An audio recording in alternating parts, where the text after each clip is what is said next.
Good morning, dear students. In today's video, I am going to tell you how to find the determinant, square, cube and inverse of any square matrix using calculator Casio FX991ES. Okay friends, यहाँ पे मैंने जो matrix consider किया है वो for sake of convenience 3/3 का consider किया है और इसका ही इस्तेमाल करके हम डिटर्मिनेंट, स्क्वायर, क्यूब और उसका इन्वर्स निकालेंगे। तो सबसे पहले मैं आपको बता दूं कि डिटर्मिनेंट कैसे निकालते हैं। हम जो कैलकुलेटर कंसीडर कर रहे हैं यहाँ पे जो ले रहे हैं वो है कैसियो FX991ES। ठीक है, इसके पहले मैंने FX991EX का इस्तेमाल करके डिटर्मिनेंट, स्क्वायर, क्यूब और इन्वर्स कैसे निकालते हैं ऑलरेडी मेरे चैनल पे अपलोड कर दिया है, आप वो वाला भी देख सकते हो। तो जिन लोगों के पास ये वाला कैलकुलेटर है वो देख लो अभी यहाँ पे। सबसे पहले हम निकालेंगे डिटर्मिनेंट ऑफ मैट्रिक्स ए। तो सबसे पहले हम क्या करेंगे, हमारा ये कैलकुलेटर उसको ऑन करेंगे, उसके बाद यहाँ पे मोड की बटन दबाएंगे। यहाँ पे देखो 6 नंबर पे मैट्रिक्स है इसलिए 6 की बटन प्रेस करेंगे। उसके बाद हमारा जो मैट्रिक्स है हम उसको मैट्रिक्स ए से डिनोट करेंगे। ठीक है, आप चाहो तो मैट्रिक्स बी और मैट्रिक्स सी से भी डिनोट कर सकते हो, लेकिन मैं मैट्रिक्स ए से ही डिनोट कर रहा हूँ। तो यहाँ पे मैट्रिक्स ए कौन से नंबर पे, फर्स्ट नंबर पे है, तो इसको 1 को प्रेस करो। आप लोग देख सकते हो वहाँ पे अलग अलग ऑप्शंस है, लेकिन हमारा मैट्रिक्स 3/3 है इसलिए हम 3/3 को सिलेक्ट करेंगे। 3/3 है नंबर 1 पे इसलिए 1 को प्रेस करो। ये देखो यहाँ पे आपको मैट्रिक्स दिख रहा होगा आपके कैलकुलेटर में। ठीक है, तो एलिमेंट्स इंसर्ट करेंगे। एलिमेंट्स इंसर्ट करने के लिए पहला एलिमेंट इंसर्ट करना, बाद में इज इक्वल टू दबाना, फिर से सेकेंड एलिमेंट को इंसर्ट करो, फिर इज इक्वल टू दबाओ। ऐसे करते हुए आप सभी एलिमेंट्स को इंसर्ट कर सकते हो। देखो मैं यहाँ पे आपको इंसर्ट करके बता रहा हूँ एलिमेंट्स को।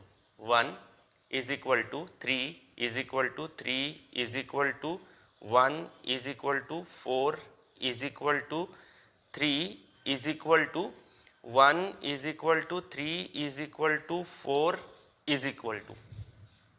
आप लोग देख सकते हो यहाँ पे मैंने सभी एलिमेंट्स को इंसर्ट कर दिया है।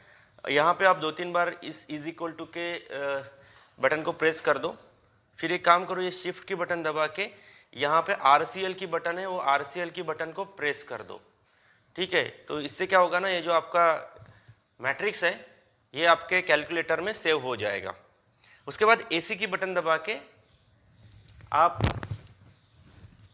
इसमें से बाहर निकल जाओ और फिर अब हमारे यहाँ से ऑपरेशन शुरू हो जाते हैं, क्योंकि अभी हमने क्या किया है, हमारे सभी एलिमेंट्स हमारे कैलकुलेटर में फीड कर दिए हैं। अब सबसे पहले हमको डिटर्मिनेंट निकालना है, तो एक काम करो, यहाँ पे शिफ्ट की बटन दी हुई है वो शिफ्ट की बटन को प्रेस करो। उसके बाद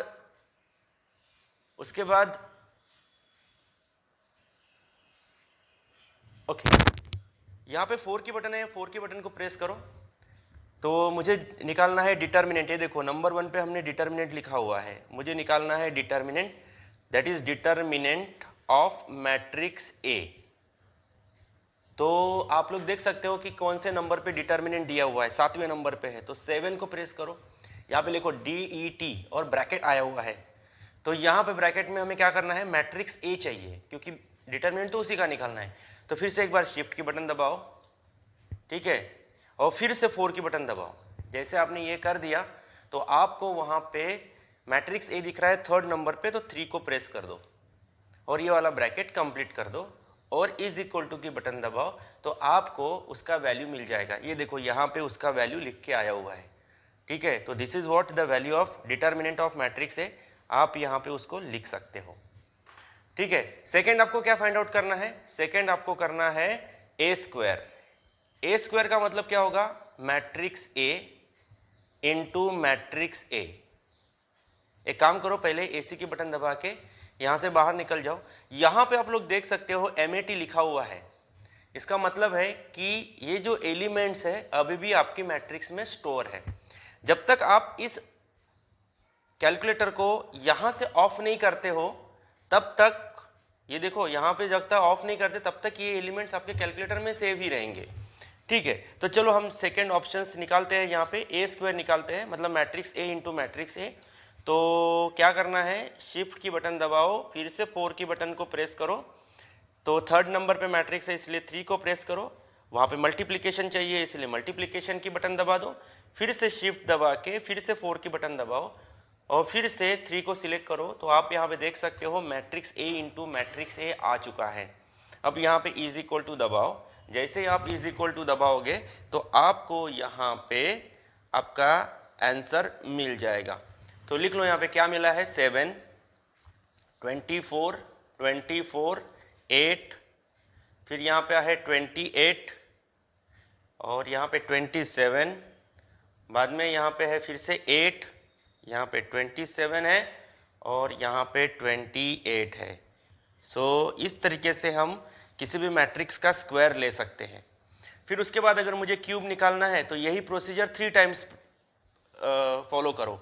मतलब मैं 3rd नंबर पे लिख रहा हूँ यहाँ पे ए क्यूब, तो A cube is equal to क्या होगा, matrix A into matrix A into matrix A and is equal to, ठीक है। फिर से मैं काम कर रहा हूँ, यहाँ पे AC प्रेस करके पहले बाहर निकल रहा हूँ और सेम प्रोसीजर में 3 टाइम्स फॉलो करने वाला हूँ। तो शिफ्ट करके 4 की बटन दबाओ, 3rd नंबर पे मैट्रिक्स ए है, 3 की बटन दबाई, फिर से इनटू का सिंबल दबाया, फिर से शिफ्ट करके 4 की बटन दबाई, फिर 3 की बटन दबाई, मैट्रिक्स ए इंटू मैट्रिक्स हो गया। एक बार फिर से मल्टीप्लिकेशन का सिंबल दबा दो, फिर से शिफ्ट करके 4 की बटन दबाओ और फिर से मैट्रिक्स ए 3 नंबर पे है तो 3 को प्रेस करो और फिर इज इक्वल टू दबा दो, तो आपको इसका क्यूब भी मिल जाएगा। सो अगर आप देखते हो तो इसका क्यूब आपको क्या मिला है आप लिख सकते हो। पहला एलिमेंट है 55, लिख दिया मैंने, फिर 189, फिर से 189, 63, 217, 216, 63, 216 and last one is 217. So in this way you can determine the cube of any matrix. Okay, now the last one that we have to determine the A inverse. तो एक काम करता हूँ मैं, फिर से AC करके यहाँ से बाहर निकल जाता हूँ। अभी भी अगर आप देखते हो तो यहाँ पे MAT लिखा हुआ है, इसका मतलब ऐसा है कि ये मैट्रिक्स अभी भी आपके कैलकुलेटर में सेव है, ठीक है। तो चलो इसी मैट्रिक्स का इन्वर्स निकालना है, तो मैं यहाँ पे A इन्वर्स लिख देता हूँ। A inverse is equal to, देखो मैं फिर से शिफ्ट की बटन दबा के 4 की बटन दबा रहा हूँ और 3 की बटन दबाई, तो यहाँ पे मुझे मैट्रिक्स A आया है। मुझे लिखना है इसका इन्वर्स। इन्वर्स की बटन देखो, ये जस्ट मोड के नीचे आपको इन्वर्स की बटन दिख रही है। अगर मैं यहाँ पे इन्वर्स की बटन प्रेस करता हूँ और इज इक्वल टू दबा देता हूँ तो यहाँ पे मुझे आप लोग देख सकते हो एक मैट्रिक्स मिला है। इस मैट्रिक्स को यहाँ पे लिख लो, दैट इज 7 -3 -3 -1 1 0 -1 0 और 1। सो यहाँ पे हमने इन्वर्स भी फाइंड आउट कर लिया हुआ है, ठीक है। So in this way you can determine the determinant, square, cube and inverse of any 3x3 matrix, okay, by using this calculator FX991ES. Dear students, I hope you might have enjoyed this video. If you like this video, please press the like button and share this video to as many students as possible. Thank you very much.